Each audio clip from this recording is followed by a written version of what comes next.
Il est question dans l'Évangile des propos qui concernent le moment de l'embauche, le moment de la réponse favorable à l'appel du Seigneur.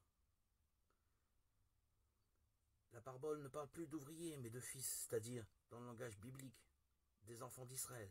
Le père dit « Mon enfant va travailler aujourd'hui à la vigne ». Plus qu'un ordre, c'est une invitation à participer au royaume. Pour le fils, ce ne peut être qu'une corvée, mais un honneur et une responsabilité. L'auditeur lui-même comprend qu'il est libre d'accepter ou de refuser la grâce de travailler dans la vigne du Seigneur. Le premier fils répond ne pas vouloir y aller, mais il va tout de même. Son repentir le fait changer. Le prophète Ézéchiel l'annonce déjà. Le méchant vivra s'il se détourne du péché.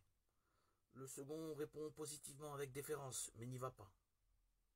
Ce que Jésus souligne dans cette parabole, c'est que le moment est venu de passer de l'obéissance à la foi.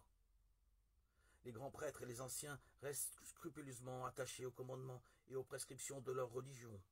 Ils perdent les meilleures places au profit des pécheurs, des prostituées.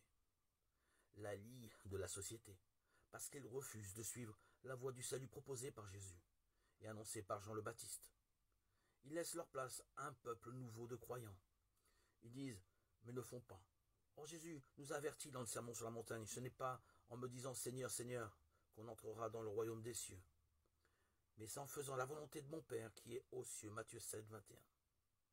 Cette volonté du Père, saint Paul l'explicite dans sa lettre aux Philippiens. Il faut rechercher une unité à la suite du Christ. Jésus, qui a pris la condition de serviteur.